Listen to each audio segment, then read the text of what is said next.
بسم اللہ الرحمن الرحیم وبہ نستعین سبحانک لا علم لنا الا ما علمتنا انک انت العلیم الحکیم اعوذ باللہ من الشیطان الرجیم بسم اللہ الرحمن الرحیم قل هل يستوي الذین يعلمون والذین لا يعلمون وقال تعالی فاسألوا اہل الذکر ان کنتم لا تعلمون۔ محترم حاضرین، جمع الشتات فیما کتب عن الاخوان میں ملاحظات کے ملاحظات میں 11ویں نمبر پر یہ ملاحظہ درج ہے کہ یہ ہر اس شخص سے لوگوں کو ڈراتے ہیں، آگاہ کرتے ہیں۔ کون؟ اخوان المسلمین کے لوگ، ان کا یہ منہج اور طریقہ ہے جو اخوانی منہج سے ڈراتا ہے۔ یعنی اگر کوئی شخص اخوانی منہج سے متنبہ کرتا ہے، اس سے لوگوں کو روشناس کرا کے اس کی غلطیوں پر آگاہی دینے کی کوشش کرتا ہے، تو یہ اس سے لوگوں کو روکتے ہیں، ڈراتے ہیں، یا ان کی غلطیوں پر کوئی نکیر کرتا ہے یا ان کی مخالفتوں کو واضح کرتا ہے جن میں جماعت کے رہنما واقع ہو چکے ہیں، یعنی اخوان المسلمین کے رہنما جس میں واقع ہو چکے ہیں۔ اگرچہ یہ ڈرانے والا کوئی بڑا عالم ہی کیوں نہ ہو، معتبر اور بڑا عالم، یہ اس پر چاپلوسی کا الزام لگانا شروع کر دیتے ہیں کہ یہ جو عالم ہیں، جو ہمارے دانشور مفکر رہنما پر نقد و جرح کر رہے ہیں، یہ دراصل چاپلوس ہیں، درباری ملا ہے اور حیض و نفاس کا مولوی، ایجنٹ یا پیش آمدہ مسائل سے نابلد، اس طرح کے الزامات لگا کر وہ انہیں بدنام کرنا شروع کر دیتے ہیں۔ یہ کوئی ہوائی بات نہیں ہے۔ اور حیرت انگیز بات، آپ اپنی کتاب میں درج حوالوں کو پڑھیں کہ یہ جو اس قسم کے الزامات ہیں، یہ اہل بدعت کا پرانا وتیرہ، بلکہ بعض مقامات پر مجھے بہت حیرت ہوتی ہے، یہ حیض و نفاس کے خرقے والے جو جملہ جو ہے، یہ پرانے معتزلیوں اور بدعتیوں نے ہمارے ائمہ سلف کے لیے استعمال کیا، جو آج ان کے دم چھلے ہمارے علماء کبار کے لیے، اہل سنت کے بڑے کبار علماء کے لیے استعمال کر رہے ہیں۔ اپنی عبارت ملاحظہ فرمائیں کہ شیخ صالح آل الشیخ حفظہ اللہ نے اخوانی منہج پر نقد کرتے ہوئے کہا کہ ان کی ایک بہت بڑی غلطی یہ بھی ہے کہ یہ ہر اس شخص سے اپنے لوگوں کو آگاہ کر دیتے ہیں۔ آگاہ کرتے ہیں مطلب ڈراتے ہیں، تنبیہ کرتے ہیں، جو ان پر نقد کرے، تنقید کرے۔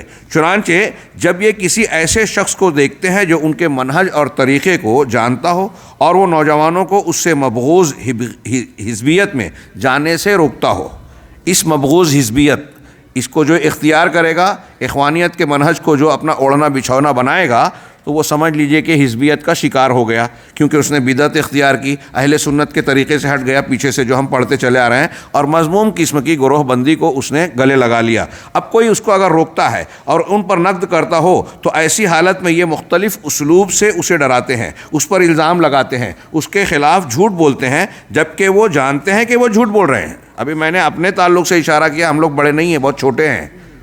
ہمارے تعلق سے یہ خبریں مجھے مل رہی ہے کہ میری تقریر کے کچھ درس کے کچھ حصوں کو توڑ مروڑ کے جو معنی مطلب ہے ہی نہیں، اس کو اس معنی اور مطلب پہنا کر اسے پیش کیا جا رہا ہے، غلط الزام عائد کیا جا رہا ہے۔ دو علماء کی بات کو آدھی ادھوری ادھر سے لے لیے، پھر اس کے رد میں وہ سلفی عالم کے دوسری عبارت کو لیے کہ ایسا لگتا ہے کہ یہ سلفی عالم اس سلفی عالم کا رد کر رہا ہے۔ یہ ان کا منہج ہے، طریقہ ہے، ڈرانا۔ چلو ٹھیک ہے، دعوت دین میں جس طرح ہم نے پہلے پڑھا کہ پر اسراریت، رازداری نہیں ہوتی، ایسے ہی میں یہ عقیدہ رکھتا ہوں اور یہ ہونا چاہیے کہ دعوت دینے کے لیے آدمی کو جھوٹ کے سہارے کی ضرورت نہیں ہے، دھوکے کے سہارے کی ضرورت نہیں ہے۔ کسی پر آپ جھوٹا الزام لگائیں اور اپنی بات کو پیش کریں، اپنے ساتھ اپنا موافق بنائیں، اس کی ضرورت اگر آپ کو پڑ رہی ہے تو آپ کا یہ عمل یہ چیخ کر کہہ رہا ہے کہ آپ کے اپنے اندر اتنی طاقت ہے ہی نہیں کہ اپنے منہج کی بنیاد پر کسی کو اپنے سے جوڑ سکو۔ آپ خود مان رہے ہو کہ آپ کے پاس کمزوری ہے، ورنہ جھوٹ کے سہارے کی ضرورت کیا ہوتی؟ کیا وجہ ہے؟ اور مجھے بہت حیرت ہوتی ہے، میں کسی پر نقد نہیں، یہ ایک منہج کے خلاف بات ہے۔ بعض لوگوں کو ایسے سنا، ایک آدمی پہلے سے مسلمان ہے، اسٹیج پہ بلا کر کلمہ پڑھا کے مظاہرہ کر رہے ہیں کہ بھائی ہمارے یہاں تقریر میں دعوت میں شریک ہو کے لوگوں کو، دنیا کو یہ میسج جا رہا ہے کہ ان کے یہاں شریک ہو کے اسلام قبول کر لیا۔ 2 سال پہلے وہ کلمہ پڑھ چکا ہے، مسلمان ہو چکا ہے، پھر سے کلمہ پڑھا کے آپ اس کا استقبال کر رہے ہیں۔ کیا مطلب اب کیا میسج دینا؟ کیوں ایسا کیا آپ نے؟ کیا یہ سچ ہے؟ کیا یہ اسلام کا دعوتی انداز سچائی پر مبنی دیانت دارانہ طریقہ ہے؟ ہمارے یہاں جمہوری انداز میں جیسے ووٹ دینے اور لینے کے لیے جو کرتے ہیں نا کہ مزاج اور ماحول بنایا جائے، کریٹ کیا جائے، لوگوں کو ہموار کیا جائے، یہ وہ طریقہ ہے، یہ دین کا طریقہ نہیں ہے۔ وہ شیخ عبید اللہ کشمیری رحمہ اللہ کا جو جملہ میں نے نقل کیا کہ یہ اسلامی سیاست کی بات کرتے تھے، سیکھ لیا سیاسی اسلام، یہ اسلام میں سیاست کرتے ہیں، اور کون سی سیاست؟ دنیا داری والی، مصلحت پسندی والی، جس میں جھوٹ کو، دھوکہ دہی کو، بددیانتی کو استعمال کیا جائے، کسی کے خلاف جھوٹے الزامات کو بروئے کار لایا جائے۔ یہ آپ دیکھ رہے ہیں، یہ اس کے ثبوت کی کیا ہم تو جھیل رہے ہیں، اپنی آنکھوں سے دیکھ رہے ہیں۔ آج سوشل میڈیا پہ ایسی کلپس آپ کو نظر آئے گی، جو لوگ ایسا کرتے ہیں وہ سن لیں اور جان لیں کہ آپ خود اس بات کا اعلان کر رہے ہیں کہ آپ کے پاس طاقتور سچ ہے ہی نہیں۔ ہاں، وہ کیا شعر ہے، قبائے گل میں گل بوٹے کہاں ہیں، ہاں حقیقت کیا ہے، تصنع سے بری ہے حسن ذاتی۔ اگر ذاتی حسن ہے نا تو اس کو بناوٹ کی، فیشن کی، بناؤ سنگار کی ضرورت نہیں ہے۔ قبائے گل میں گل بوٹے کہاں ہیں؟ جو حقیقی حسن ہوگا اس کو ضرورت نہیں ہے۔ سلفی منہج والوں کو آپ کبھی نہیں پائیں گے۔ ہاں، یہاں تو یہ معاملہ ہوتا ہے کہ اگر کسی سے خطا اور غلطی ہو گئی کہ غلط روایت پیش کر دی ہم نے، فوراً ہمارے اہل علم ٹوکتے ہیں، سوال اٹھاتے ہیں کہ آپ نے جو یہ بیان کیا یہ غلط ہے، یا یہ کہاں کا حوالہ ہے۔ یہ ہمارے ہاں کشادگی ہے، اور مخاطب اور مدعو ایک دوسرے کی باتوں کو قبول کرتے ہیں، الحمدللہ اللہ یہ بات قائم رکھے، اس سے اصلاح ہوتی رہتی ہے۔ اور وہاں آپ بدعتیوں میں دیں گے کہ غلط کہہ دیا تو اس غلط کی تعویل کی جا رہی ہے، دفاع بھی آپ نے پیچھے پڑا کہ سید قطب صاحب، مولانا مودودی صاحب، ان کے باتیں قرآن و حدیث اور سلف منہج سلف کے کھلی ٹکراتی نظر آئے گی، آپ ان کو پیش کریں، آپ نے شاید غلط سمجھا ہو۔ مودودی صاحب کی عبارت کو آگے پیچھے سے پڑھنا پڑے گا، اس کا مقصود کیا ہے، ہو سکتا ہے آپ نے سمجھا نہ ہو۔ ہاں، یہ انداز، ہاں، اور وہ اصل میں ایک مخصوص پہرائے کی بات میں آپ وہاں تک جا نہیں پائے، ہاں، آپ سمجھ نہیں سکے، اور پھر دنیا کے معلوم نہیں کہاں کہاں کی دور اسکار تعویلات۔ ہاں، صاف باتیں قرآن و حدیث سے ٹکرانے والی جب نظر آتی ہے تو ان کی زبان سے یہ نہیں نکلتا کہ یہ غلط ہے، قرآن و حدیث کے خلاف ہے۔ تو یہ اگر کوئی ڈراتا ہے تو یہ اس کے تعلق سے لوگوں میں بدگمانیاں پھیلاتے ہیں، الزام تراشی، جھوٹ سے کام لینے والا ان کا منہج اور طریقہ کار ہے۔ ہاں، کبھی ایسا بھی کرتے ہیں کہ اگر وہ شخص جو ان کا مخالف ہے، جس کے بارے میں ان کو خطرہ ہے کہ یہ سچائی اور حق لوگوں کے سامنے پیش کرے گا اور ہم جواب نہیں دے پائیں گے، لوگ ہم سے ٹوٹیں گے، تو اس کی شخصیت کو مجروح کرتے ہیں، اس پر جھوٹے الزامات لگاتے ہیں، غلطی، اور حقیقت میں اگر اس کی کوئی غلطی ہے تو اس غلطی کو لے کر اسے خوب بدنام کرتے ہیں۔ دیکھ لیجئے سوشل میڈیا پہ آج، یا مملکہ کا معاملہ ہو یا مملکہ سے متعلق یا سلفی منہج سے متعلق کوئی ایسا عالم جس سے ان کو خطرہ محسوس ہوتا ہو، جو ان کا رد کرتا ہو، اس کی شخصیت کے تعلق سے وہ اس طریقے سے اخلاص و للہیت کے ساتھ بظاہر ہاں کوشش کرتے ہیں، اس کو ڈھونڈ کے اس کی غلطیاں نکالنے کی کوشش کرتے ہیں، جیسے شرک کا رد کر رہے ہیں۔ شرک سے تو ان کو مطلب ہی نہیں ہے، وہ چلتا رہے چلے گا، ان کا رد کرنے والا نہیں چلے گا۔ ہاں، کہا اسے خوب بدنام کرتے ہیں اور اسے خوب بڑھا چڑھا کر پیش کرتے ہیں تاکہ لوگوں کو حق اور ہدایت کی اتباع سے روک دیں۔ اس طرح یہ اپنی اس صفت میں مشرکین کے مشابہ ہو جاتے ہیں، جیسا کہ وہ رسول اللہ صلی اللہ علیہ وسلم کو بھری مجلس میں بددین کہتے تھے، صحابی کہتے تھے، اور طرح طرح کے جھوٹے الزام لگاتے تھے تاکہ وہ اپنے پیروکاروں کو آپ کی اتباع سے روک دیں۔ نبی صلی اللہ علیہ وسلم جب ان کی زبان سے محفوظ نہیں تو بات کے دعات تو بدرجہ اولا نہیں رہیں گے۔ اخوانیوں کا یہ منہج کوئی نیا نہیں ہے بلکہ بہت پرانا ہے، جس پر اہل بدعت زمانے سے چل رہے ہیں۔ ہاں، یہ منہج ان کا پرانا ہے۔ پرانا کتنا پرانا؟ اللہ کے رسول صلی اللہ علیہ وسلم اور صحابہ کے زمانے کا نہیں، یعنی پرانے بدعتیوں کا۔ ہاں، اہل سنت کا یہ طریقہ نہیں ہے۔ امام ابو زرع رازی، یہاں کچھ اقتباسات میں چاہ رہا تھا کہ اس کا تذکرہ سرسری کر کے بڑھ جاؤں، لیکن بعض اقتباسات ہمارے لیے میں ایسا محسوس کرتا ہوں کہ بہت ضروری ہے۔ یہ ہمارے حاضرین کے علاوہ جو یہاں حاضر نہیں ہیں، موجودہ دور میں عالم اسلام میں نوجوانوں کی جو جماعتیں ہیں اور وہ علماء اور اس تعلق سے کچھ غلط فہمیوں کا، انحرافات کا شکار ہے، ان کو یہ اقوال اور آگے کے دو جو ملاحظات ہیں اس کو بغور پڑھنا اور سمجھنا چاہیے۔ امام ابو زرع رازی اور ابو حاتم رازی، یہ دونوں رازی محدثین کہہ رہے ہیں کہ یہ رحمہ اللہ کہتے ہیں اہل بدعت کی نشانی یہ ہے کہ وہ اہل اثر کی برائی کرتے ہیں۔ بہت سمپل سادی، اور یہ بہت بڑے ائمہ ہیں۔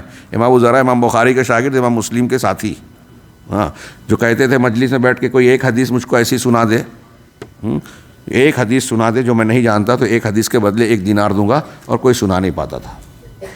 بازار میں جاتے تھے کان میں روئی کپاس ڈال کے کہ مغنیہ کی آواز سن لوں گا تو بھول نہیں پاؤں گا. ان کا واقعہ ہے. یہ ابو حاتم جو ان کے ساتھی ہیں, ہاں, مرنے کے وقت ان کے قریب گئے, کیسے ان کو کہیں, دو لوگ تھے, ابن جارود اور یہ, ہاں, عبرت کی چیز. تو دم نکل رہا ہے. اب اللہ کے رسول نے کہا کہ اپنے مرنے والوں کو لا الہ الا اللہ کی تلقین کرو. کہا اتنے بڑے محدث عالم ہیں, ان کو کیسے ہم کہیں؟ تو ایک دوسرے سے بات کی اشارہ کرنے کے بعد کہ ارے آپ وہ حدیث سنائیے تو تلقین موتا والی, مرنے والے کو کیسے تلقین کی جائے. تو ابن جارود نے حدیث پڑھنا شروع کی. واقعی میں تھوڑا فرق ہو سکتا ہے بیان میں, ہاں, لیکن قریب ایسا ہی ہے کہ انہوں نے شروع کی, ہم سے حدیث بیان کی فلاں نے, ان سے حدیث بیان کی فلاں نے, ان سے حدیث بیان کی فلاں نے, بیچ سند میں رک گئے. جہاں سے وہ رکے, یہ سکرات کے عالم میں تھے ابو ذر رازی, جہاں سے وہ رکے خاموش ہو گئے جان بوجھ کر. انہوں نے شروع کیا, مجھ سے حدیث بیان کی فلاں نے, ان سے فلاں نے, ان سے فلاں نے, انہوں نے فلاں صحابی سے سنا, اور انہوں نے اللہ کے رسول صلی اللہ علیہ وسلم سے سنا. آپ نے فرمایا لقنوا موتاکم لا الہ الا اللہ. یہ ان کے منہ سے نکلا اور روح پرواز کر گئی کہ اپنے مرنے والوں کو لا الہ الا اللہ کی تلقین کرو. حدیث سے رسول پڑھی اور کلمہ بھی پڑھ لیا. کوئی اللہ تبارک و تعالیٰ نے یہ خاتمہ بالخیر دیا. یہ ایسے اساتین علماء معتبر لوگ ان کا قول نقل کر رہے ہیں. اہل بدعت کی نشانی یہ ہے کہ وہ اہل اثر کی, اہل حدیث کی برائی کرتے ہیں, اور زنادقہ کی نشانی یہ ہے کہ وہ اہل اثر کو حشویہ کہتے ہیں. زنادقہ, زندیق, بے دین, منافقین, کہ وہ اہل اثر کو حشویہ, سطحیت پسند آج کی زبان میں اسے کہہ لیں, حاشیے والا اسی سے بنتا ہے, حشویہ کہتے ہیں. وہ ایسا کہہ کر آثار کا بطلان چاہتے ہیں. اہل حدیث کو حشویہ کہہ کے مقصد کیا ہے ان کا, کہ اہل حدیث جن حدیثوں کو مان رہے ہیں, جس موقف کو اختیار کر رہے ہیں, اس کی بے عزتی کریں, اس کا رد کر سکیں.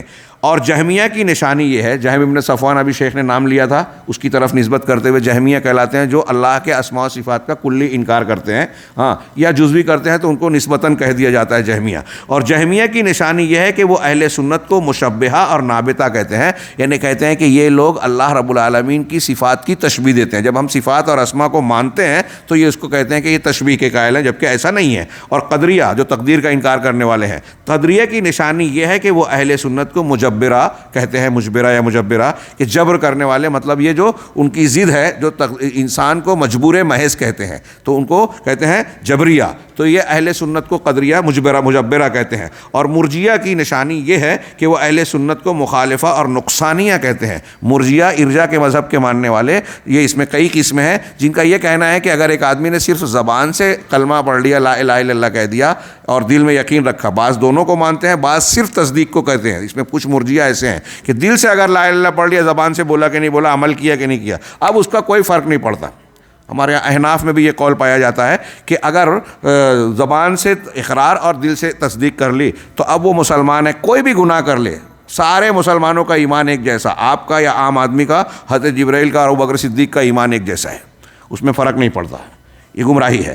تو اس کے مقابلے میں جو لوگ ہیں مرجیہ, ہاں, مرجیہ وہ اہل سنت کو مخالفہ اور نقصانیہ کہتے ہیں. اور روافظ کی نشانی یہ ہے کہ وہ اہل سنت کو ناصبہ کہتے ہیں, ناصبی ہیں یہ لوگ. یہ دیکھیے کتنی پیاری ہے اس میں جو ایک جملہ ہے نا, تشریح طلب, اور یہ پہچان بتائی کہ اہل سنت کو ہر مخالف, ہر بدعتی کچھ نہ کچھ لقب دیتا ہے. اس کا حق, اس کی باطل کو جو رد کرنے والے اہل سنت ہیں, ان کو اس طرح کے نام اور غلط القاب دے کر وہ لوگوں کو گمراہ کرتے ہیں, ان کے حق سے روکتے ہیں اور اپنے آپ کو بچانے کی کوشش کرتے ہیں. ہاں, یہ آپ اعتقاد اہل سنہ و اعتقاد الدین, یہ کتاب سے حوالہ کیا. اسی طرح محمد اسماعیل صابونی مشہور عقیدے کے عالم ہیں, ہاں, ان کی کتاب ہے, وہ کہتے ہیں کہ بدعتوں کی نشانیاں اہل بدعت پر بالکل ظاہر ہو جاتی ہیں. اہل بدعت جو بدعتوں کو اختیار کرنے کے خوگر بن جاتے ہیں, ان پر بالکل ظاہر ہو جاتی ہے. ان کی سب سے بڑی نشانی یہ ہے کہ نبی صلی اللہ علیہ وسلم کی حدیثوں کے شیدائیوں سے دشمنی رکھتے ہیں. بہت پیاری بات ہے.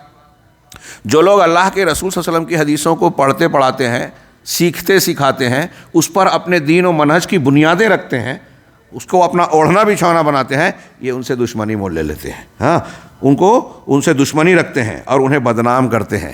ہاں, دیکھیے محدثین کرام کی قربانیاں, میں نے ابھی ایک ابو ذر رازی کا جو ہلکا سا تذکرہ کیا, آپ محدثین کی جماعت میں ان کی قربانیاں پڑھیں, میں تو حیرت کرتا ہوں کیسے لوگ جسارت کرتے ہیں, جن کا احسان ماننا چاہیے ہمیں کہ انہوں نے, اللہ رب العالمین نے ان کو ذریعہ بنایا, اور اس ذریعے کے ذریعے سے اللہ تبارک و تعالیٰ نے اپنا اصلی دین جو اللہ کے رسول محمد صلی اللہ علیہ وسلم پر نازل ہوا تھا 1400 سال پہلے، وہ اپنی اصلی مینوعن شکل میں، شفاف شکل میں ہم تک پہنچا تو کیسے پہنچا؟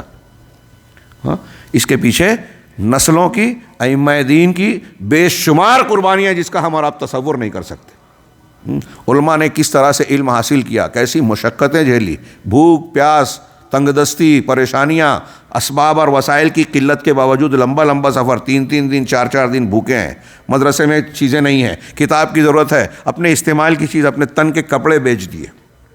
ہاں، یہ ایسے واقعات، یہ ہوائی بات نہیں ہے، پڑھیے جامع بیان علم و فضل علامہ ابن عبد البر کی، اور ایک غلط آدمی کی، ہاں سڑے ہوئے آدمی کی اچھی کتاب، میں کہہ دے رہا ہوں کیونکہ نام لو تو کچھ لوگوں کو اعتراض ہو جاتا ہے کہ ان کا نام کیوں لیا۔ ہاں، عبد الفتاح ابو غدہ، منحرف آدمی، گمراہ آدمی، غلط آدمی، لیکن نمازی یا صفحات من صبر العلماء اس کی ایک اچھی کتاب ہے، اس پہ کچھ نقد ہو سکتا ہے، لیکن کتاب ایسی ہے کہ علماء کے صبر، ضبط اور ثابت قدمی کے واقعات جو اس نے اکٹھا کیے ہیں بہت مفید ہے۔ ہاں، علماء کا ایک نمونہ سامنے آتا ہے۔ تو بہرحال آپ دیکھیے محدثین نے کیسی کیسی قربت، سوچیے میں پڑھتا ہوں تو جیسے اب امام بخاری کی صحیح بخاری، آج یہ شیخ نے بھی بتایا، چلتا پھرتا آدمی جس کو تمیز نہیں ہے، ہاں صدی اور نام کا پتہ نہیں ہے، وہ کہتا ہے امام بخاری پہ نقد کرتا ہے۔ ہاں، امام المحدثین کیا ہے، رئیس المحدثین کہلا جاتا ہے، محدثین میں کہا جاتا ہے۔ امام احمد کہتے ہیں جو حدیث بخاری نہ جانے وہ حدیث نہیں ہے۔ اس طرح کے اقوال منقول ہیں۔ کیا شان ہے ان کی، ہاں، ان کے بارے میں چلتا پھرتا آدمی۔ کس نے یہ ہتھیار اور تلوار دیا؟ یہ اخوانیوں نے، جماعت اسلامی نے۔ ہاں، کہ چلتے ارے بخاری تو آدمی تھے نا، ٹھیک ہے آدمی تھے تو آپ کی طرح اور میری طرح اس کو یہ مان لیا جائے؟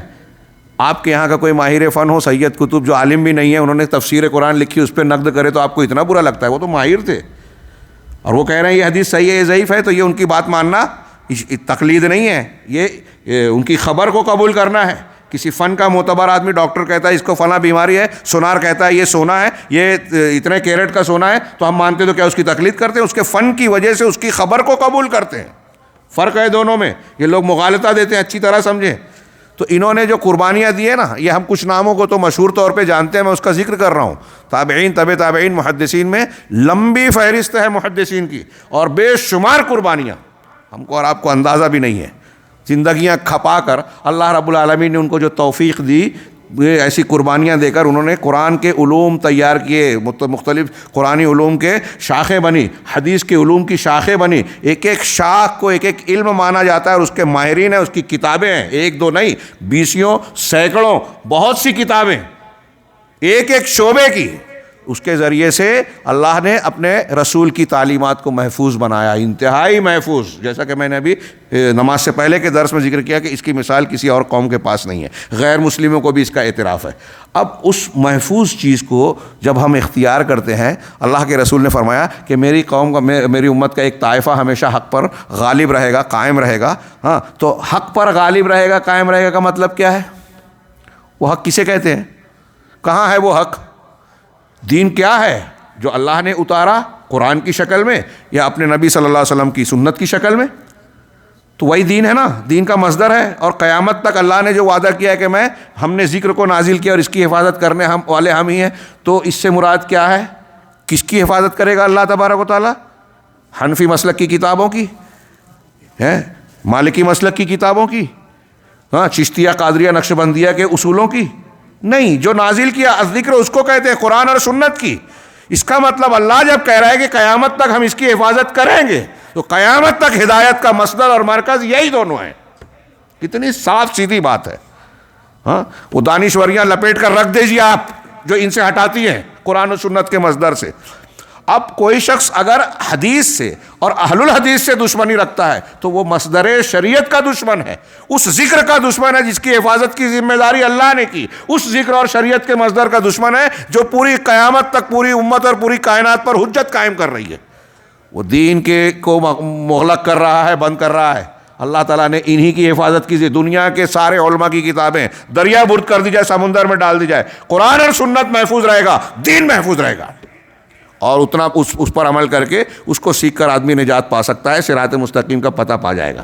اللہ نے اسی کی حفاظت کا وعدہ کیا ہے، لیکن اس کو ماننے والوں سے یہ دشمنی رکھتے ہیں اور ان کو بدنام کرتے ہیں۔ یہ اہل بدعت اور گمراہ فرقوں کی پہچان ہے۔ ابو اسماعیل صابونی کہتے ہیں ہاں، اور اس کے بعد ابن قطان، جس کو امام حاکم نے صحیح سند سے ابن قطان رحمہ اللہ کا قول نقل کیا، بہت بڑے امام یہ بھی ہیں ہاں، وہ کہتے ہیں دنیا کے اندر پایا جانے والا ہر بدعتی، میں نے اس سے پہلے بھی قول نقل کیا، کل مبتدع علی وجہ الارض وہو یبغض یا یبغض اہل الحدیث، کہہ رہے ہیں کہ دنیا میں پایا جانے والا ہر بدعتی ہاں مبتدع اہل حدیث سے نفرت کرتا ہے۔ اس طرح کا قول آپ کو شیخ عبد القادر جیلانی رحمہ اللہ کا غنیۃ الطالبین میں بھی مل جائے گا۔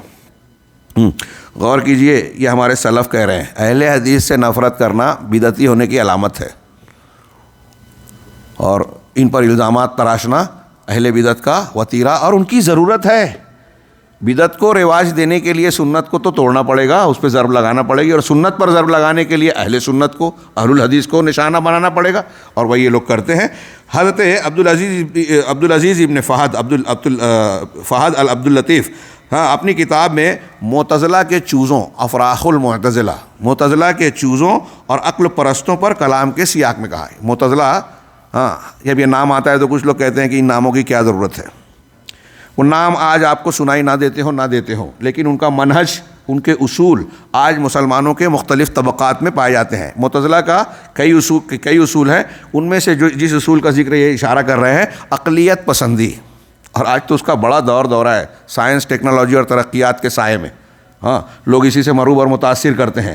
تو عقلیت پسندی، اسلام عقل کو بیکار نہیں چھوڑتا ہاں، لیکن عقل کا جو دائرہ ہے اس کو اس دائرے میں رکھنے کی تلقین کرتا ہے۔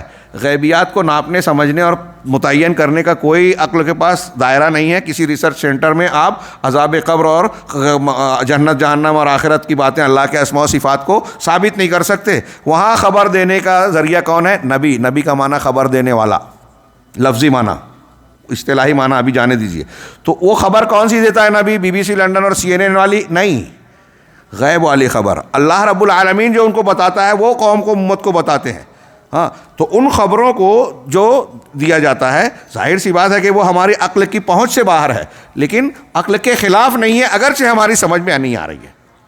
معتزلہ نے ایک اصول ہی بنا ڈالا کہ عقل مقدم ہے نقل پر، عقل اصل ہے، اور قرآن و سنت اس کے تابع ہے ہاں۔ بعض اہل علم نے بڑی پیاری بات کہی کہ آپ دنیا کے جتنی بدعات اور خواہشات اور انحرافات دیکھیں گے، سب میں کہیں نہ کہیں یہ بات نظر آئے گی معتزلہ کی، کہ انسان نے قرآن و حدیث کے مقابلے میں اپنی عقل استعمال کی۔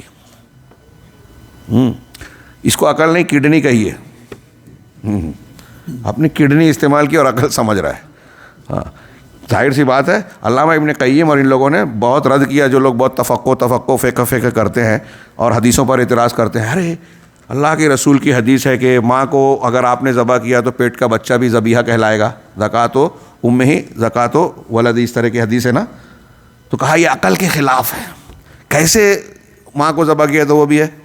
علامہ ابن قیم نے بڑی پیاری تشریحات کی، میں ایک مثال دے رہا ہوں بہت اختصار کے ساتھ، کہ جب تک ماں کا وہ جانور کا بچہ ماں کے پیٹ میں ہوتا ہے، اس وقت تک وہ جزو بدن ہوتا ہے، اس کا، اس ماں کا جزو بدن ہوتا ہے۔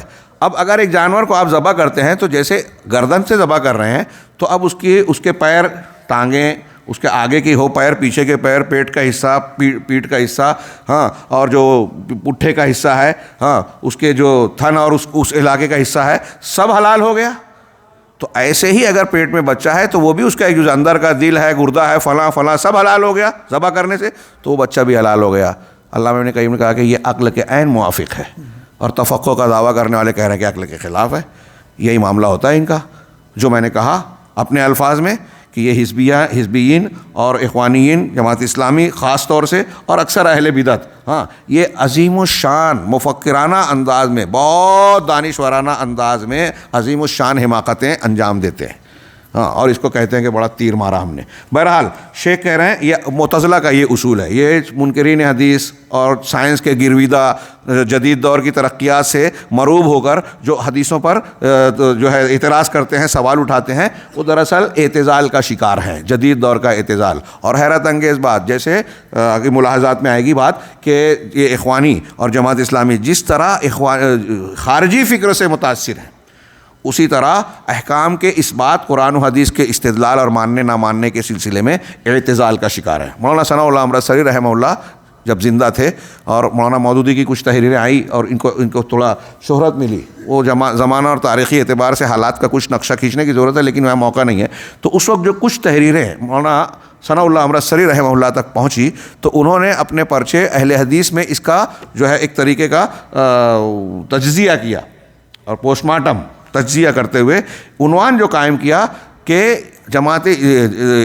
اعتزال، جدید دور کا اعتزال، اور انہوں نے کہا کہ مولانا مودودی صاحب کے ابو الاعلیٰ مودودی، پہلے تو نام پہ ہی اعتراض کیا کہ ابو الاعلیٰ یہ ٹھیک نہیں ہے، ہاں پھر اس کے بعد جو ہے یہ بتایا کہ ان کی جو فکر ہمارے سامنے آ رہی ہے اس سے ایسا محسوس ہوتا ہے کہ یہ جدید دور کا اعتزال ہے۔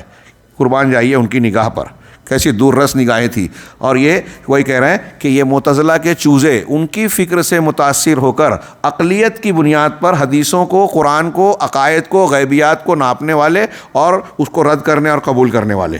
تو کہہ رہے ہیں معتزلہ کے چوزوں اور عقل پرستوں پر کلام کے سیاق میں کہا کس نے؟ شیخ عبداللطیف فہد عبداللطیف صاحب نے۔ وہ کہہ رہے ہیں عبدالعزیز ابن فہد، ہاں وہ اہل سنت سے نفرت کرنے اور ان کی شان کو گھٹانے پر متفق ہیں۔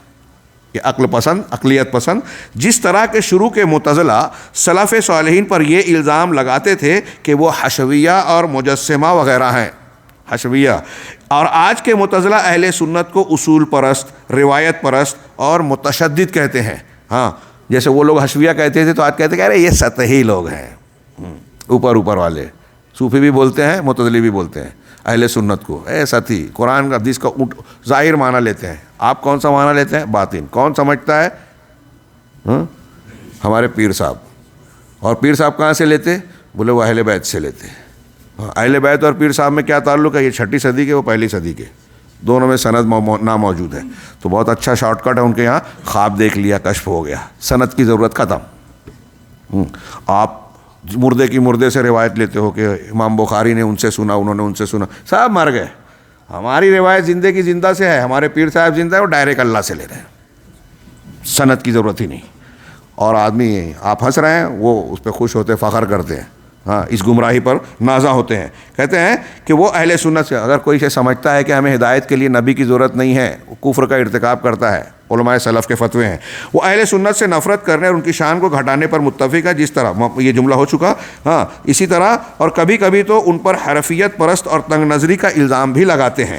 ہاں مقالات فی المذاہب والفرق، امام شاطبی نے اپنی کتاب الاعتصام میں کہا، یہ اقوال بڑے قیمتی ہیں اس لیے میں اس کو پورا پڑھ رہا ہوں۔ ہاں اسماعیل بن علی سے مروی ہے کہ الیسا نے کہا، معتزلی واصل ابن عطا نے ایک دن کلام کیا تو عمرو بن عبید نے کہا، واصل ابن عطا اور عمرو بن، یہ دونوں مل کر معتزلہ مذہب کے بانی کہلاتے ہیں۔ ہاں تو ان دونوں نے کہا کہ کیا، ان سے کہا کیا آپ سن رہے ہیں حسن بصری اور ابن سیرین کو جس وقت تم سن رہے ہوتے ہو وہ حیض کے گرے ہوئے کپڑے کے سوا کچھ نہیں ہوتا۔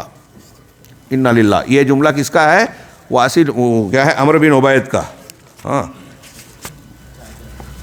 چھوڑیے، میں عربی عبارت ان کی دیکھنے جانے لگا۔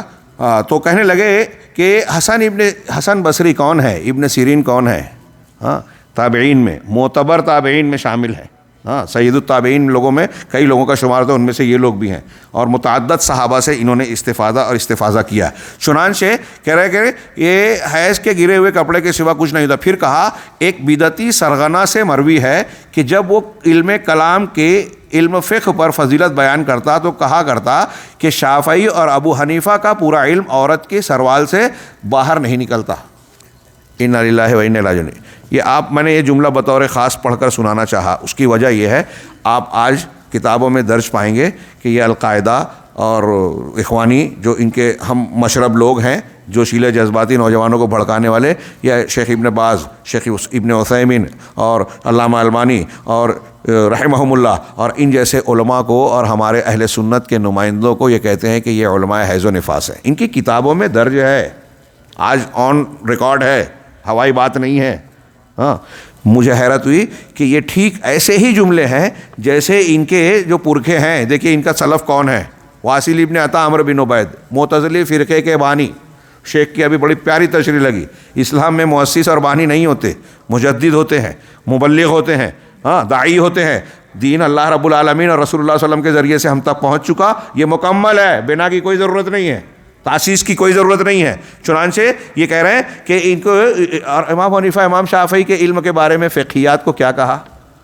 آپ ان جملوں سے اندازہ لگا سکتے ہیں کہ یہ اہل علم اہل الحدیث اور کبار علماء سے لوگوں کے دلوں میں کے تعلق سے لوگوں کے دلوں میں تخفیف اور نفرت پیدا کر رہے ہیں, ان سے دور کر رہے ہیں. اور اسی سے کئی اور چیزیں جو ملاحظات آگے آ رہے ہیں کہ اہل علم سے دور کر کے علم سے دور کر رہے ہیں. ہم آگے پڑھتے ہیں مزید. دیکھیے شیخ عبداللہ بن عبداللطیف آل الشیخ نے کہا کہ جیسا کہ مجھے معلوم ہے کہ جو دھوکے میں مبتلا ہیں اور علماء پر چاپلوسی کا الزام لگاتے ہیں, ہاں, اور ان پر طعن و تشنیع کرتے ہیں, اس طرح کے پروپیگنڈوں نے بہت سے لوگوں کو اللہ کے دین سے دور کر دیا. اور امور حکومت کو لے کر شیطان نے انہیں جس دھوکے میں ڈال رکھا ہے, طعن و تشنیع اور بہتان سے زیادہ ان کی کوئی حقیقت نہیں ہے. یہ الزامات عائد کرتے ہیں, علماء کو قابل نفرت بناتے ہیں. ابھی شیخ وضاحت کر رہے تھے کہ اہل الحدیث کے اگر وہ کرے تو یہ تعصب نہیں ہے, یا یہ مطلوب ہے, یہ غیرت ہے. اور یہ جو تائید ہوتی ہے اس بنیاد پر نہیں کہ یہ ہماری جماعت کا ہے, یہ ہماری طرف نسبت رکھتا ہے, یہ ہمارا رشتہ دار ہے, نہیں, اس کے منہج کی بنیاد پر. ابھی ہم نے ولا اور برا کو بار بار پڑھا کہ ہمارے نزدیک دوستی اور دشمنی کا معیار رشتہ, قوم, تعلق نہیں ہے, قرآن, سنت, توحید ہے. دین کا رشتہ سب سے مضبوط ہے, اس کی بنیاد پر ہم کسی کی تائید کرتے ہیں. اگر آج مملکہ کے پاس جو ہے مادی کچھ اللہ رب العالمین نے اسباب دیے ہیں تو اس بنیاد پر ہم ان کی تائید کر رہے ہیں, نہیں. جب یہ اسباب نہیں تھے تب بھی ہمارا رشتہ منہج کی بنیاد پہ اتنا ہی مضبوط تھا, اس سے زیادہ مضبوط تھا.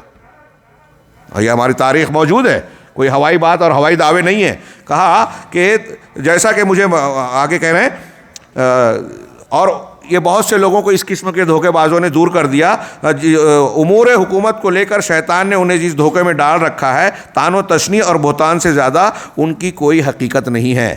ہاں, اور سماحت الشیخ عبدالعزیز بن باز رحمہ اللہ فرماتے ہیں کہ ایک مسلمان پر واجب ہے کہ وہ اپنی زبان کو لایانی امور سے بچا کر رکھے, جو بے مقصد ہے, بے فائدہ چیزیں ہیں, اس میں اپنے آپ کو شامل نہ کرے. گفتگو کرے تو علم و بصیرت کے ساتھ. کسی کے بارے میں یہ کہنا کہ وہ حالات حاضرہ سے ناواقف ہے, اس کے لیے علم کی ضرورت ہے. بہت پیاری بات کہی ہے, میرا خیال ہے اکثر لوگوں نے جملے پر توجہ نہیں دی. یہ جو کہہ رہے ہیں شیخ ابن باز کہ کسی کے بارے میں آپ یہ کہہ رہے ہیں اس کو کیا حالات کی خبر ہے, اس بات کو کہنے کے لیے بھی آپ کو معلومات کی ضرورت ہے. ہاں, بغیر معلومات کے بولتے یہ جو جملہ ہے یہ کس کی طرف اشارہ ہے. ہمارے یہاں اخوانیوں تحریکیوں کا ایک ریڈی میڈ الزام جملہ یہ بھی ہے, کیونکہ یہاں کچھ سب چیزیں ریڈی میڈ ہے, فکس, چھوٹا بڑا سب. وہ الزام اہل سنت کے خلاف یہی کہ اہل حق کے خلاف جو الزام پھوسے لگائے جاتے ہیں نا, چھوٹا بڑا عالم جاہل سب لگاتا, وہی سے پتہ چلتا ہے کہ یہ بس بناوٹی ہے, لوگوں کو تسلی دینے کا ایک کھلونا ہے. تو ان کے یہاں کیا ایک الزام ہے علماء کے تعلق سے, قرآن و حدیث کے علماء کے تعلق سے, کہ یہ فقہ الواقع سے ناواقف ہے. فقہ الواقع کیا ہے؟ فقہ الواقع کیا ہے ان کے نزدیک؟ یہ خبریں, ہاں, فلاں ٹرین سے ٹکرا گئی, ہاں, وہ یہاں گر گیا, ایک بچہ مر گیا, آگ لگ گئی, ہاں, اور یہ ہو گیا وہ ہو گیا, جو BBC لنڈن, CNN, آل انڈیا ریڈیو, فلاں اسٹیشن یہ جو دیتے ہیں, یہ فقہ الواقع ہے. تو ان کے یہاں فقہ الواقع اتنی اہمیت کا حامل ہے کہ جو شخص ہاں دنیاوی امور کے اعتبار سے بس وہ PhD ہے, متاثر مروب, اور قرآن و حدیث کا بہت بڑا امام اور علامہ ہے, فقہ الواقع سے ناواقف ہے. انداز سے اندازہ لگائیے کہ وہ کیا کہہ رہے ہیں. یہ خبروں کا جاننا ان کے نزدیک بہت اہم ہے. میں نے ابھی کئی دروس میں یہ بات کہی کہ اگر آپ اور ہم لنڈن میں کیا ہو رہا ہے, امریکہ میں کیا ہو رہا ہے, فلاں جگہ کی کیا خبر ہے, یہ نہیں جانتے تو کیا یہ عیب کی بات ہے؟ لیکن اگر ہم توحید نہیں جانتے, ہاں, نماز کو پڑھنے کے صحیح طریقے سے واقف نہیں ہے, یہ عیب کی بات ہے کہ نہیں ہے؟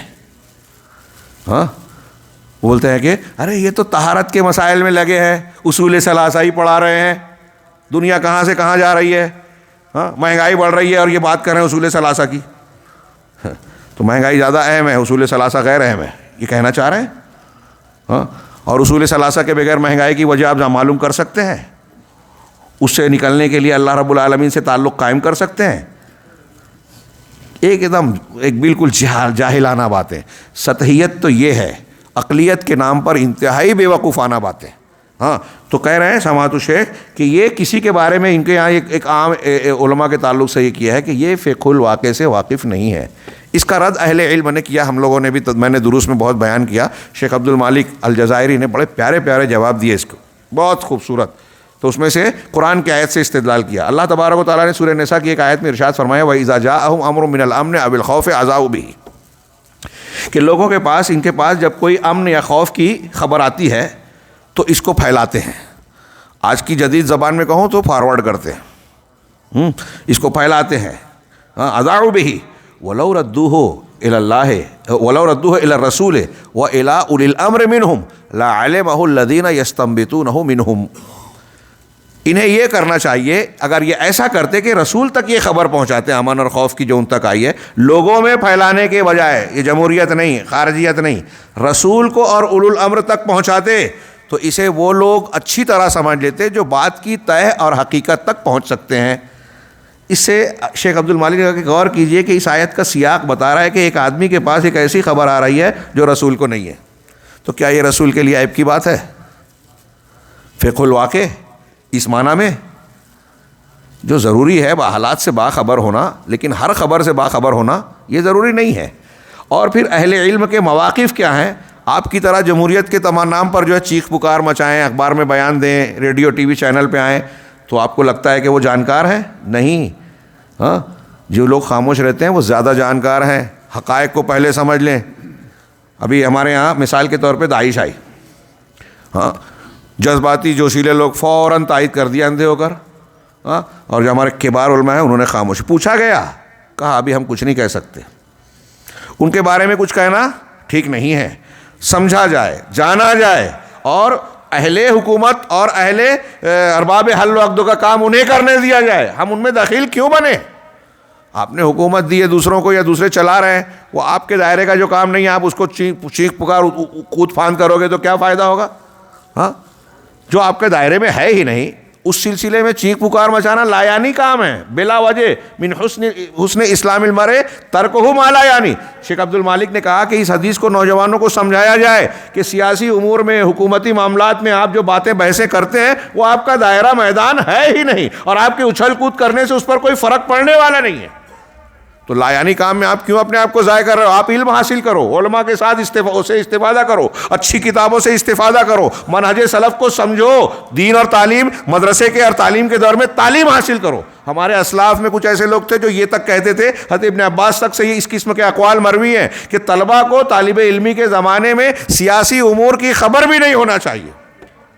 ضروری نہیں ہے مطلب وہ اس سے دور رہے، علم حاصل کرنے کے لیے ضروری ہے. آج ہم یہ بات جب آج کے سماج اور معاشرے میں کہتے تو لوگوں کو بڑی حیرت ہوگی، ارے خبر کے بغیر کیسے جئیں گے؟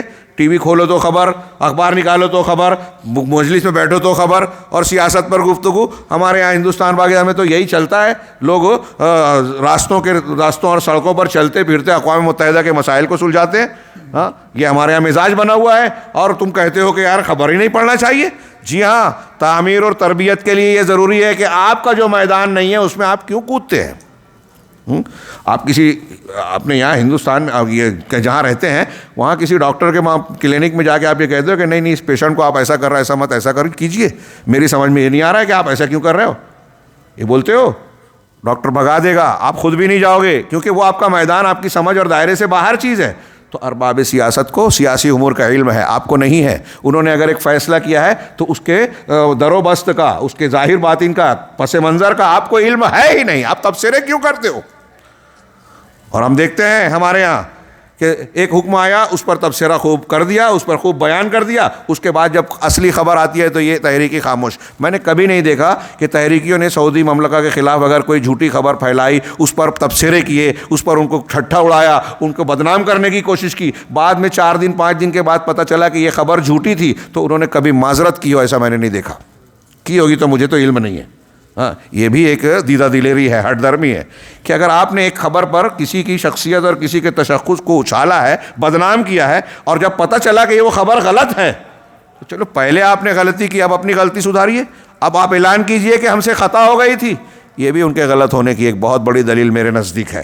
چنانچہ یہ ملاحظہ فرمائیں کہ یہ معتزلہ جو کہ چوزے جو ہیں اہل سنت سے نفرت کرنے اور ان کی شان گھٹانے پر متفق ہے. یہ ہو چکا ہاں شیخ ابن باز کا قول چل رہا تھا کہ ایک مسلمان پر واجب ہے کہ وہ اپنی زبان کو لایانی امور سے بچا کر رکھے، گفتگو کرے تو علم و بصیرت کے ساتھ۔ کسی کے بارے میں یہ کہنا کہ وہ حالات حاضرہ سے ناواقف ہے، فقہ الواقع نہیں ہے، اس کے لیے علم کی ضرورت ہے، یہ کہنے کے لیے بھی علم کی ضرورت ہے۔ ایسی بات صرف ایک عالم ہی کہہ سکتا ہے کہ فلاں شخص حالات حاضرہ سے واقف نہیں ہے، لیکن کوئی بھی بلا دلیل یوں ہی کہتا پھرے تو یہ جائز نہیں ہے، یہ منکر عظیم ہے۔ اور اسی طرح یہ الزام کہ صاحب فتویٰ، کسی نے اگر صاحب علم نے فتویٰ دیا تو اس پر الزام لگا دینا، کہہ رہے فتویٰ دینے والا حالات حاضرہ سے واقف نہیں، دلیل کا محتاج ہے، ایسی بات صرف جانکار علماء ہی کہہ سکتے ہیں۔ دیکھیے یہ علمی بات، اصولی بات شیخ بیان کر رہے ہیں، اور ہمارے ہاں جو باتیں ہوتی ہیں وہ جاہلانہ باتیں، یہ بھڑکانے والی باتیں۔ شیخ صالح الفوزان رحمہ اللہ نے کہا کہ باعمل علماء لوگوں میں رسولوں کے بعد سب سے افضل ہے۔ یہ آج یہ سبق ہمارے سماج میں نئی نسل کو دینے کی بہت شدید ضرورت ہے۔ باعمل علماء، بدعتی علماء نہیں، قرآن و سنت کے صحیح منہج پر عمل کرنے والے باعمل متقی پرہیزگار علماء، جیسے علم میں انبیاء کے علم کے وارث ہیں تو وقار میں، مرتبے میں بھی انبیاء کے وارث ہیں، ان کی شخصیت کی وجہ سے نہیں، علم نبوت کی وجہ سے ان کو وہ مقام اور احترام دی۔ یہ بات علامہ ابن قیم نے بہت پیارے انداز میں بیان کی ہے۔ کہا کہ باعمل علماء لوگوں میں رسولوں کے بعد سب سے افضل ہے، اور ایک عابد پر عالم کی فضیلت ویسے ہی ہے جیسے چاند کی فضیلت تمام ستاروں پر۔ اس لیے ان علماء پر طعن و تشنیع اور کم علمی کا الزام وہی لگا سکتا ہے جس کے اندر اہل جاہلیت اور قوم نوح کی سی خصلت پائی جائے۔ قوم نوح جو متبعین رسول پر اسی طرح کے الزامات لگایا کرتے تھے۔ حضرت نوح علیہ السلام کی قوم نے ان کے متبعین کا کہا کہ ہم آپ دیکھتے ہیں کہ ما نراک الا اتبعک الارذلون، کہ ہم تو بس یہ دیکھ رہے ہیں کہ آپ کی اتباع پیروی کرنے والے ہم میں جو گئے گزرے رذیل لوگ ہیں، بہت سب سے گھٹیا، مطلب سماجی اعتبار سے ٹوٹے پھوٹے، وہ لوگ آپ کے ساتھ چل رہے ہیں، مطلب جو نبیوں کی بات مان رہے ہیں ان کو کمتر بتا رہے ہیں۔ یہ طریقہ قوم نوح کا، یہ طریقہ مشرکین کا، انبیاء کے مخالفین کا ہے، اور یہی ان کا منہج میں ایک شک داخل ہے کہ علماء اور اہل عزت و آبرو کو، یعنی جو کیا کہتے ہیں اہل علم و فضل ہے، ان کی قیمت کو، قدر کو گھٹا کے لوگوں کے سامنے پیش کرتے ہیں، بدنام کرتے ہیں، الزامات لگاتے ہیں تاکہ لوگوں کو ان سے متنفر کر سکے۔ اور آج بھی کچھ لوگ یہی حرکت کر رہے ہیں، چنانچہ کہتے ہیں آج کے علماء حیض و نفاس کے علماء ہیں، مولوی ہیں، پیشاب و پخانے کے احکام کے سوا کچھ نہیں آتا۔ ابھی میں نے کہا نا طہارت کے، یہ جو ہے یہ ہوائی بات نہیں ہے، جیسا کہ شیخ نے کہا یہ کتابوں میں درج ہے، ان کے آن ریکارڈ موجود ہے۔ یہ پیش آمدہ مسائل اور حالات حاضرہ سے بالکل ناواقف ہوتے ہیں، وہی فقہ الواقع سے ناواقف علماء حدیث کو کہا جاتا ہے۔ امور سیاست سے لا علم اور حکمرانوں کے خلاف بولنے سے یہ خائف ہوتے ہیں، یہ بزدل ہیں، یہ جو ہے مرتزقہ ہیں، اعلی کار ہیں، درباری ہیں، اس طرح کے جملے استعمال کرتے ہیں۔ میں کہتا ہوں، شیخ نے کہا کہ سید البشر نبی پاک صلی اللہ علیہ وسلم سے افضل کوئی نہیں، نہ کوئی ہے، نہ ہوگا مخلوق میں۔ آپ کو بھی جادوگر، شاعر اور کاہن کہا گیا، جو سب سے کامل شخصیت تھی، سب سے ذہین شخصیت، جس کے بارے میں دنیا کو اعتراف ہے، لیکن آپ کو بھی شاعر اور کاہن کہا گیا۔ اور یہ کہ آپ کو کوئی انسان سکھاتا ہے کہ آپ جو قرآن پیش کر رہے ہیں، دین پیش کر رہے ہیں، ایک اجمی آدمی یا ایک آدمی آپ کو سکھا رہا ہے، ایسا الزام لگایا گیا۔ یہ سارے الزامات آپ پر محض اس لیے لگائے گئے تاکہ لوگوں کو آپ کی دعوت سے روک دیں۔ انہیں انہی پروپیگنڈوں کے بیچ میں زماد ازدی نبی پاک صلی اللہ علیہ وسلم کے پاس تشریف لائے تھے، اور تاکہ آپ کی باتوں کو سننا لے، اپنے کانوں میں انگلیوں کو ٹھونس رکھا تھا۔ آج بھی اہل بدعت کا ان اہل توحید کے خلاف یہی حال ہے، جو شرک و بدعت، مذموم گروہ بندی اور منحوس تعصب سے لوگوں کو آگاہ کرتے ہیں۔ ان کو ایک ملاحظہ اور ملاحظہ فرما لیں۔ 12واں ملاحظہ، ان کتابوں، یہ لوگ اخوانی منہج کے حاملین ان کتابوں سے لوگوں کو ڈراتے ہیں اور ان سے دور رکھنے کی کوشش کرتے ہیں جو اخوانی منہج سے آگاہ کرتی ہیں۔ اسی طرح ان کے روحانی مرشدین اور لیڈران، پیشوا جو ہیں، جن عقدی اور دعوتی مخالفات میں واقع ہو چکے ہیں، عقدی یعنی عقیدے کے اور دعوت کے غلط طریقوں پر میں واقع ہو چکے ہیں، انہیں واضح کرنے والی جو کتابیں ہیں ان سے بھی لوگوں کو دور رکھنے کی کوشش کرتے ہیں، اور ایسی کتابوں کو یہ بکواس اور امت کو بانٹنے والی گمراہ کتاب کہتے ہیں۔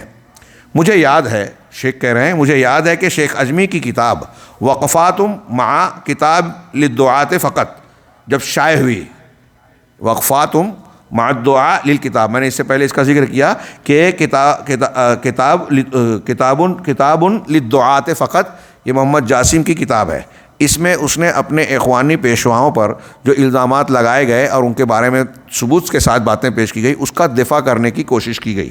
تو اس کے جواب میں یہ شیخ سلفی نے، سیف صاحب نے ایک کتاب لکھی وقفات مع کتاب، یعنی اس کتاب کے ساتھ کچھ تحملات، کچھ غور و فکر۔ تو کہا جب شائع ہوئی جس میں اخوانی رہنماؤں کے عقدی مخالفات کو بیان کیا گیا ہے اور اس کتاب کو صامتہ کے اندر واقع مدرسے میں طلبہ کے ایک گروپ میں تقسیم کیا گیا، ان میں ایک میں بھی تھا، اس مدرسے کا ایک طالب میں بھی تھا۔ چنانچہ ایک ایسے اخوانی سے میری ملاقات ہوئی جسے یہ پتہ تھا کہ کتاب ہمارے درمیان تقسیم کی گئی ہے، چنانچہ وہ ہمیں اس کتاب سے ڈرانے لگا اور اس سے ہمیں دور رہنے کی تلقین کی۔ معاف کیجئے، وہ جو جواب میں لکھی گئی تھی، اب اخوانی کو پتہ چلا، کہا نہیں یہ کتاب مت پڑھو، اس کو پھینکو۔ اہل سنت کی ایسی کتابوں کے ساتھ ان کا یہی رویہ ہوتا ہے جو حق کو واضح کرتی ہے اور باطل کی تردید کرتی ہیں، باطل کو تردید کرتی ہیں۔ اہل سنت کے ساتھ اہل بدعت کا یہ طریقہ معروف ہے۔ اللہ تعالیٰ نے بھی واضح کر دیا ہے کہ مشرکین قرآن کے بارے میں کہا کرتے تھے لا تسمعوا لهذا القرآن والغوا فیہ لعلکم تغلبون، کہ اس قرآن کو سنو مت، اور شور ہنگامہ مچاؤ، جب قرآن پڑھا جائے تو شور مچاؤ تاکہ کوئی سن بھی نہ پائے، اور تاکہ تم غالب ہو جاؤ۔ یہ ایک مخصوص تناظر میں دیکھنے کے ساتھ ساتھ تھوڑا اس کو واسٹ حصے میں دیکھیے کہ میڈیا میں، فلموں میں، سیریل میں اور اخبارات میں ہر جگہ باطل کو اتنا پھیلایا جائے کہ لوگوں کو حق سننے کا نہ مزہ آئے نہ اس کو موقع ملے، یہ چھپ جائے، اگر کہیں کوئی حق چیز پیش کرتا ہے، قرآن اور حدیث پیش کرتا ہے تو لوگوں کو دکھائے بھی نہ دے۔ یہی کوشش ہے آج اہل باطل کی۔ بلکہ بعض اخوانی تو اس حد تک پہنچ چکے ہیں کہ کسی کو شیخ احمد بن یحییٰ نجمی کی کتاب المورد العذب الزلال پڑھتے ہوئے دیکھ لیا تو اس پر نکیر کرتے ہوئے کہنے لگا کہ یہ کتاب تو اس لائق ہے کہ اسے گاڑیوں کے ٹائر سے رون دیا جائے، پہیوں کے نیچے رون دیا جائے۔ ان کے رد میں ہے نا، اور بہت شدید ہے، بڑی زبردست ہے، اس کے ملاحظات صرف اگر آپ پڑھ لیں ڈھنگ سے تو میں سمجھتا ہوں کہ جو آدمی واقعی حق کا متلاشی اور دین انصاف پسند ہے وہ اخوان المسلمین اور جماعت اسلامی کا دامن ہرگز نہیں پکڑ سکتا۔ اس لیے نہیں کہہ رہا ہوں کہ وہ مخالف ہیں، اس لیے کہہ رہا ہوں کہ جو منہج حق کو مانے گا اس کے ساتھ اس منہج کو اختیار کرنا اس کے لیے ناممکن ہوگا۔ میں اس سے کہوں گا جو یہ کہہ رہا ہے کہ ٹائر کے نیچے دبا دیا جائے، موت آنے سے پہلے تم اپنے رب سے توبہ کرو، یہ بہت ہی خطرناک بات ہے۔ یہ جب کہے تبصرہ کریں تو اس کو کہتے ہیں یہ ان کے یہاں جائز، اگر ہم یہی اس قسم کی باتیں کرتے ہیں تو اس کو طوفان مچا۔ دیکھیے انتشار کی بات کر رہے ہیں، اختلاف کی بات کر رہے ہیں، مسلمانوں کے یہ حالات اور یہ ایسی بات کر رہے ہیں، اور یہ کن حالات میں بات کر رہے ہیں، کسی دوسرے حالات میں کر رہے ہیں۔ میں اس سے کہوں گا، اور وہ غلط بات کہہ رہے ہیں، ہم صحیح کہہ رہے ہیں الحمدللہ۔ کہہ رہے ہیں کہ موت آنے سے پہلے تم اپنے رب سے توبہ کرو، بہت ہی خطرناک بات ہے۔ اور جان لو کہ یہ کتاب توحید پر لکھی گئی ہے، جس کے اندر شیخ نے توحید کے مسائل کو واضح کیا ہے اور شرک و بدعات سے لوگوں کو آگاہ کیا ہے اور منحرف مناہج سے آگاہ کیا ہے۔ شیخ الاسلام علامہ ابن تیمیہ رحمہ اللہ نے فرمایا ہر وہ شخص سزا کا مستحق ہے جو اہل بدعت کی طرف خود کو منسوب کرے۔ سمجھنے اور سمجھانے کی ضرورت ہے، اپنے آپ کو اہل بدعت کی طرف منسوب کرے، وہ سزا کا مستحق ہے۔ اب غلط مناہج کو جاننے کے بعد آپ اس سے جڑ رہے ہو، وابستہ ہو رہے ہو، اس کا دفاع کر رہے ہو، اس کا ساتھ دے رہے ہو، تو وہ سزا کا مستحق ہے۔ یا ان کا دفاع کرے، یا ان کی تعریف کرے، یا ان کی کتابوں کی بڑائی بیان کرے، یا ان کی مدد کرے۔ یہ کتنی اہم بات ہے، یہ دیکھیے ایک گہری بصیرت رکھنے والا صاحب علم ہی یہ باتیں کہہ سکتا ہے۔ ہمارے آج کل مزاج چلا ہے نا، ہاں ٹھیک ہے ان کے یہاں کچھ گمراہیاں ہیں لیکن انہوں نے کتاب بڑی اچھی لکھی، تقریر بہت اچھی کرتے ہیں۔ ہاں اسرار الحق صاحب اور ڈاکٹر اسرار صاحب وحدت الوجود کے قائل ہیں، بعض مسائل میں ان کے یہاں، لیکن درس بہت اچھا دیتے ہیں۔ آپ نے یہ بات جب کہہ دی درس بہت اچھا دیتے ہیں تو ایک جاہل آدمی، معمولی آدمی، اس پر کیا اثر پڑا کہ ہمارے مولانا صاحب یا فلاں مفکر کہہ رہے ہیں وہ بہت اچھا درس دیتے ہیں، اب وہ اس کو سنے گا تو اس کے یہاں تمیز ہے اس بات کی کہ وہ غلط منہج اور صحیح منہج کی چیز کی تفریق کر سکے؟ اہل علم اور اہل حق صحیح منہج کو جاننے والوں کے فرائض میں یہ داخل ہے۔ محدثین کرام، میں نے امام احمد کا اور کچھ لوگوں کا قول نقل کیا نا، اگر بدعتی ہوتا تھا تو اس کی مجلس میں جانے سے سختی سے منع کرتے تھے، سختی سے۔ امام احمد بن حنبل کا میں نے ابھی ایک قول نقل کیا، اس کے علاوہ ایک شخص نے کہا کہ میرا پڑوسی ہے یہ فلاں کے مجلس میں جاتا ہے، امام احمد غصے سے سرخ ہو گئے، کہا وہ اس کی مجلس میں جو بدعتوں کو پھیلاتا ہے؟ تو کہا کہ نہیں کچھ اچھے کام بھی کیا ہے. تو کہا کیا وہ اچھا کام جو ہے اس کے اس بات کی دلیل ہے کہ اس کی بدعت کو جائز قرار دیا جائے, اس کی مجلس میں بیٹھا جائے؟ اس کی مجلس میں فلاں اور فلاں گئے جو صحیح عقیدے کے تھے, منحرف ہو گئے, بگڑ گئے, ان کے عقیدے میں خرابی آ گئی. امام احمد بن حنبل کے اقوال میں پڑھیے. ہاں, ایسا سلف کہتے تھے کہ عام آدمی کو ان سے ڈرایا جائے, دور رکھا جائے. اب ہمارے یہاں ایک عام مزاج ہے کہ ان کے یہاں تو قبر پرستی ہے لیکن محبت رسول زبردست ہے. ہاں, وہ فلاں جو ہے ان کے یہاں انحرافات ہے تبلیغی جماعت میں, لیکن دیہات گاؤں پہنچ کے انہوں نے بہت سے لوگوں کو مسجد میں لے آیا. ٹھیک ہے, کوئی چیز اچھا. مجھے میں جب ایسی بات آتی ہے تو ایک سوال کرتا ہوں مخاطبین سے کہ ایک بات بتائیے, دنیا کا کوئی گروہ, کوئی مذہب, کوئی فرقہ ایسا بتائیے جس کے ہاں کچھ خوبی نہ ہو. ہے کوئی دین دھرم مذہب اور فرقہ جہاں خوبی نہ ہو؟ اگر خوبی نہیں ہوگی تو اس کو رواج ہی نہیں ملے گا, کوئی اس کو ایکسیپٹ نہیں کرے گا. تو دکان کتنا بھی نقلی مال بیچنے والا ہو, سجائی تو جاتی ہے, اٹریکشن تو پیدا کیا جاتا ہے, گاہک کو کھینچا تو جاتا ہے, اور جتنا نقلی ہوتا ہے اتنا زیادہ سجایا جاتا ہے, معاملہ ملمہ کاری کی جاتی ہے. ہاں, اور یہی ہوتا ہے, بدعات کو اس کی ضرورت ہے. اور میں یہ عرض کرنا, یہ جو میں بات کہہ رہا ہوں یہ قرآن نے بیان کیا, لا تلبسوا الحق بالباطل وتکتمون الحق وانتم تعلمون. علامہ ابن تیمیہ اس کے ضمن میں لکھتے ہیں, یہود کی اس روش کے ضمن میں, اور ایک بات بڑی پیاری کہی جو میں بہت مرتبہ دہرا چکا ہوں, شیخ الاسلام علامہ ابن تیمیہ کی بات نے کہی ہے قرآن کی روشنی میں, کہ یہ آپ دیکھیں کہ دنیا کا کوئی بھی باطل گروہ ہو یا بدعت ہو, باطل کو فروغ اسی وقت ملتا ہے جب اس کے ساتھ کچھ نہ کچھ حق ہو. اگر حق کا کندھا باطل کو نہیں ملے تو رواج نہیں ملے گا. ابھی اسی لیے ہم نے پیچھے پڑھا نا, نہیں کل کے درس میں بات آئی تھی, اللہ کے رسول ہم نے خارجیوں سے جب متنبہ کیا تو کہا, صحابہ کرام کو کہا, شیخ رمضان نے بڑا پیارا استدلال کیا, محمد رمضان حاجری نے کہا کہ خارجیوں کے بارے میں اللہ کے نبی صلی اللہ علیہ وسلم نے فرمایا کہ ان کی نماز کے سامنے تم اپنی نماز کو کمتر سمجھو. کس سے کہا؟ صحابہ سے. صحابہ کی نماز کے جیسی بعد والے کسی مسلمان کی نماز ہو سکتی ہے؟ ہاں, جو سب سے افضل ہے نبی کے بعد, ان کو یہ لگے گا کہ خارجیوں کی نماز کے سامنے ہماری نماز کم, ان کے روزے کے سامنے ہمارا روزہ, ان کی تلاوت کے سامنے ہماری تلاوت بے حیثیت. یہ کہہ رہے ہیں, لیکن ان کے بارے میں کیا کہا کہ وہ جہنم کے کتے ہیں, مخلوق میں سب سے برے ہیں, مجھے مل جائیں تو عاد کی طرح قتل کروں گا. عاد کی طرح مطلب نیست و نابود, ان کا کوئی نشان نہ بچے. نماز ایسی, روزہ ایسا. اکثر میں نے یہ بات کہی ہے, پھر سے دہراؤں اپنے دروس میں, کہ ایسی نماز, ایسا روزہ ہو تو ہمارے یہاں نوجوان اس کو خوب لائک کریں گے, سبسکرائب کریں گے, اس کے فالوورز بنیں گے. اللہ کے رسول کہہ رہے ہیں قتل کرنا.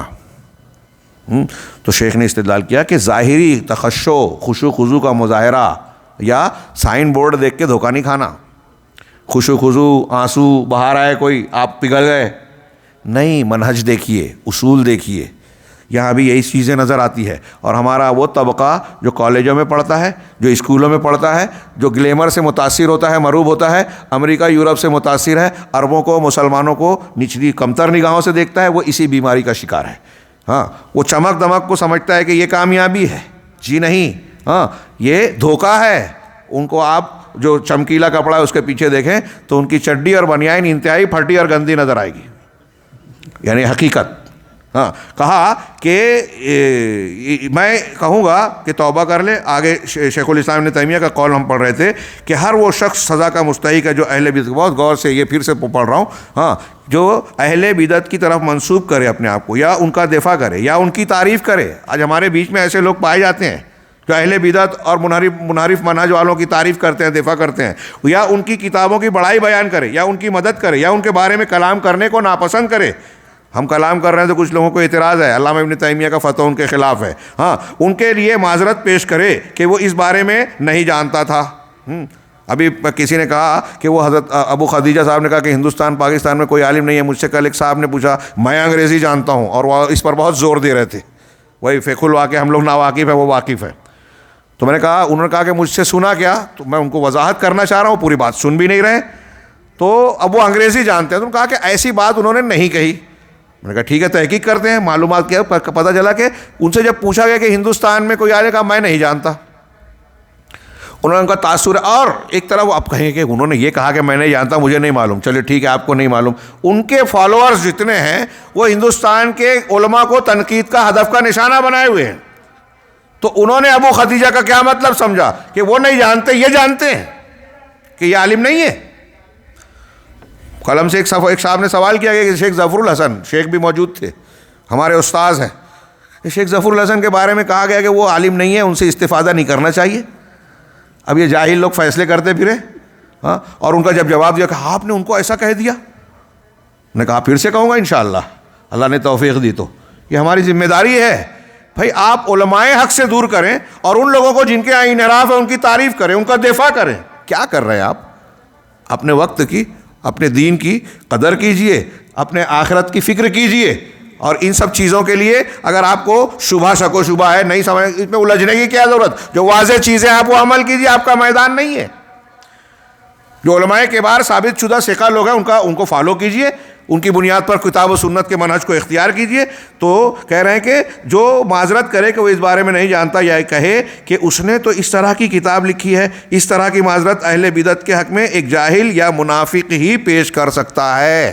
علامہ ابن تیمیہ کا یہ جملہ لکھ دیجئے ان کے پاس جو دفاع کرتے ہیں ان کا، اور علماء حق میں کیڑے نکالتے ہیں، کہ ایک جاہل اور منافق ہی ایسا کر سکتا ہے، بلکہ ہر وہ شخص سزا کا مستحق ہے جو اہل بدعت کی سرگرمیوں کو جانتا ہو اور ان کے خلاف کارروائی کرنے میں مدد نہ کرے۔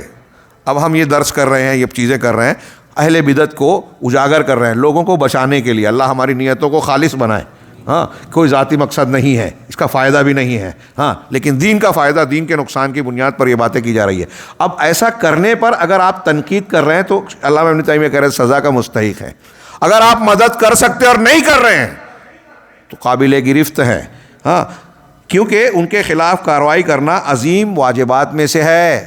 بدعات اور خرافات کا رد کرنا دین کا فریضہ ہے اور دین کی حفاظت کے لیے ضروری ہے، کیونکہ انہوں نے عقلوں کو فاسد کر دیا ہے، دین کو بگاڑ کر پیش کیا ہے، مشائخ، علماء، عمراء اور حکمرانوں کی صورت کو لوگوں کی نظروں میں مسخ کر کے رکھ دیا ہے۔ دراصل یہ زمین میں فساد مچانے والے اور لوگوں کو اللہ کے راستے سے روکنے والے ہیں۔ بڑی شاندار قول ہے، اس کو پھر سے آپ پڑھیں، وقت کچھ زیادہ ہو رہا ہے۔ یہ 13واں ملاحظہ جو ہے انشاءاللہ کل یہاں سے شروع کریں گے۔